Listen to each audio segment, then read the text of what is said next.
Good afternoon. Today we come to expose about internet security. Our group is made up of Andres Quiroga, Laura Godoy, Daniel Herrera, and who is talking, Cristian Giraldo. Security attacks.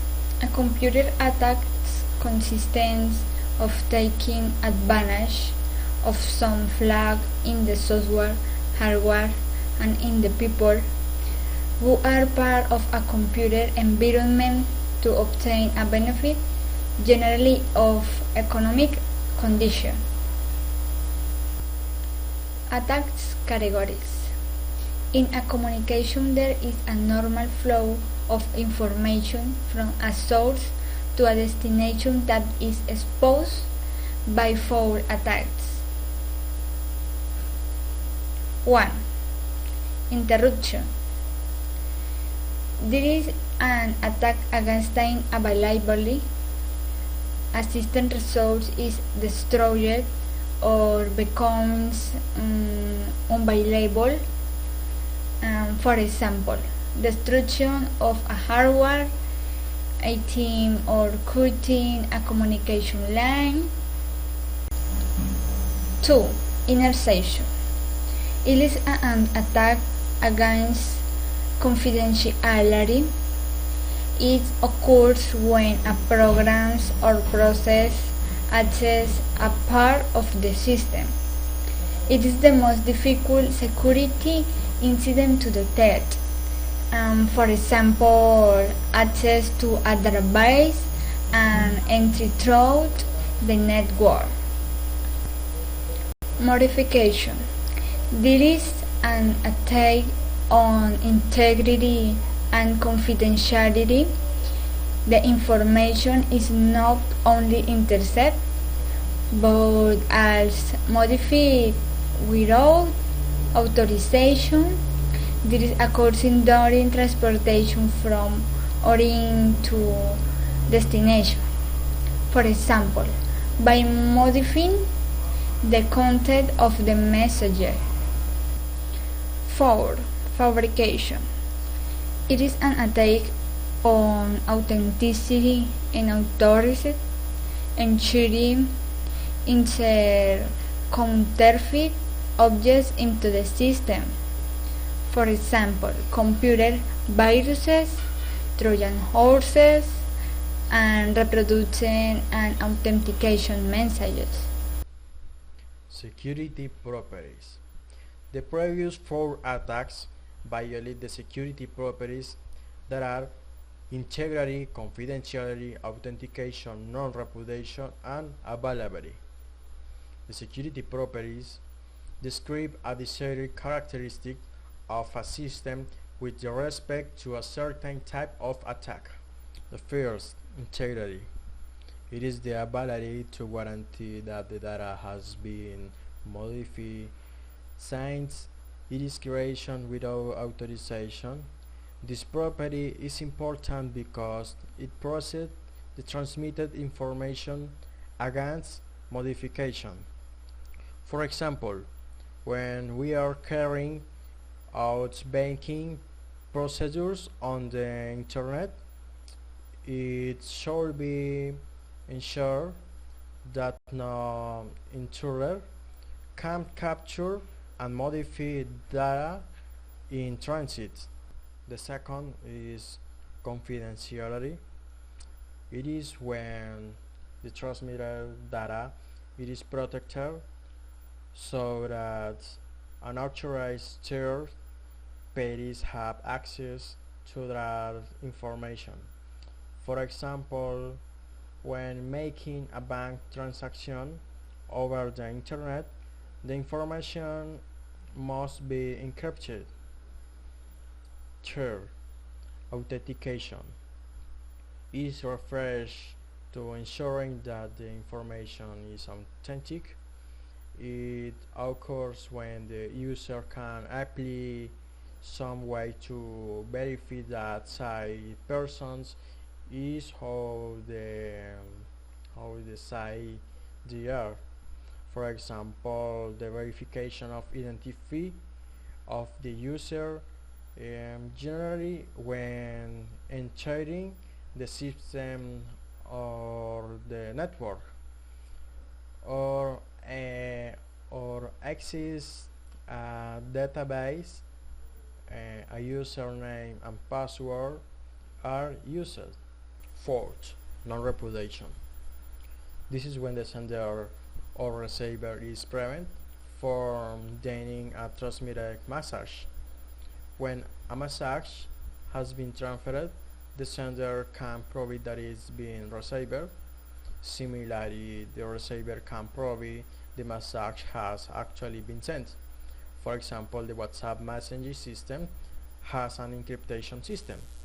On the other hand, the sending of message will be non-repudiation, since upon receiving the message, the double tick appears in blue if we have read it, so we cannot deny that we have sent the message, but neither can they deny that they have received it.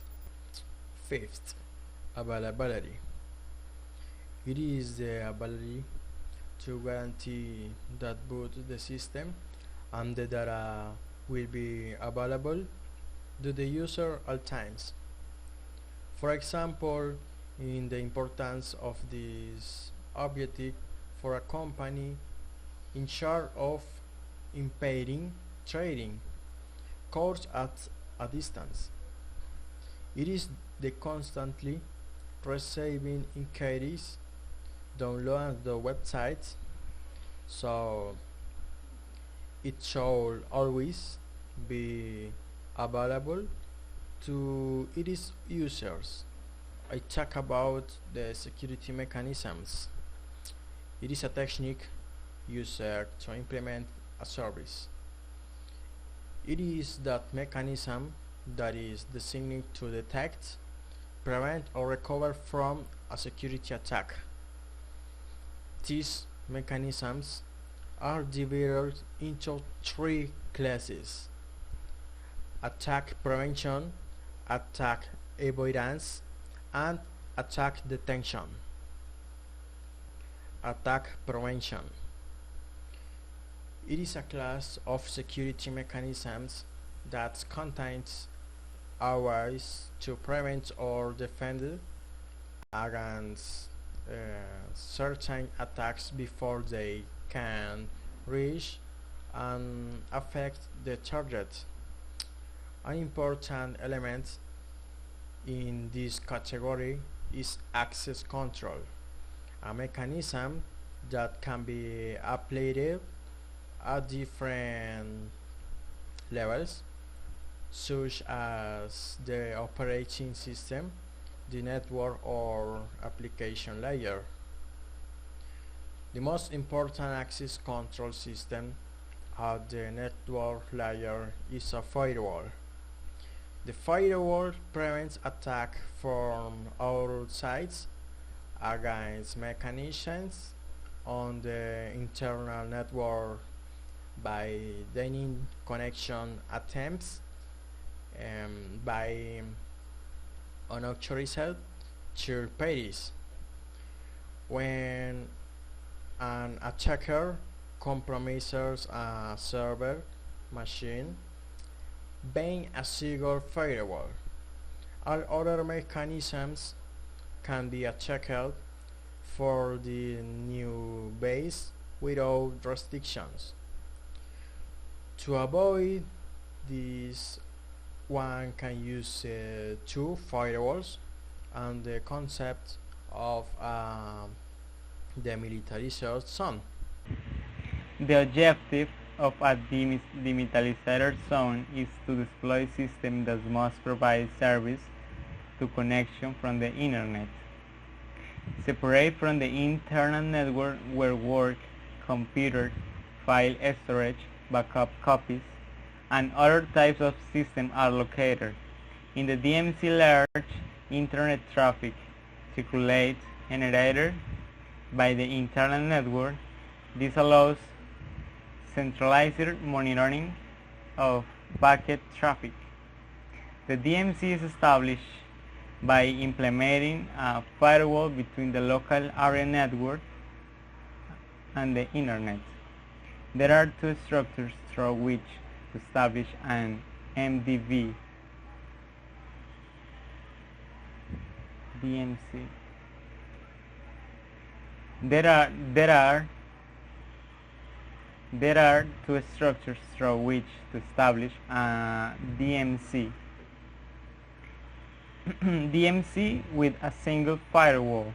If we use a single firewall, it would take care of dividing the traffic corresponding to the LAN and the DMZ using the necessary rules. Second is DMZ with double firewall. The first firewall is called front end and the second back end. The first is in charge of managing the traffic between the Internet and the demilitarized zone. The second connects and filters traffic from the DMZ and the internal LAN. When using the double firewall architecture, it is recommended that they be from different manufacturers. It can make management difficult, but is a strategic mechanism to combat vulnerabilities, because if both firewalls are from the same manufacturer and vulnerability is discovered, both will cause the same damage. Access control. Access control decides who has access to the computer system and resource at any given time. The access control system consists of three steps. 1. Identification. Refers to things like usernames on and identification cards. It's the means by which a system user identifies who they are. This step is usually done at login. 2. Authentication. Authentication is the second step in the access control process. Password, voice recognition, and biometric scanners are common authentication methods. The purpose of authentication is verify the identity of the system user. 3. Authorization. Occurs after a user of the system authenticated and is then authorized to use the system. The user is generally only authorized to use a portion of the system resources depending on their role in the organization. With the use of the above specs, the system administrator can control what resources are available to each user of the system. 1. Prevent unauthorized access to information systems, databases, and information services. 2. Ensure information security when using mobile computer and remote work facilities. Some methods of access control are passwords, certificates, limitation. Some methods of access control are passwords, certificates, limitation of connection time, access control to applications, restriction by IP, biometric devices, etc. Next, I will talk about the limits of the firewall. A firewall doesn't have the ability to bypass an attack over a dial-up link from the protected network to an ESP or hacker attacks.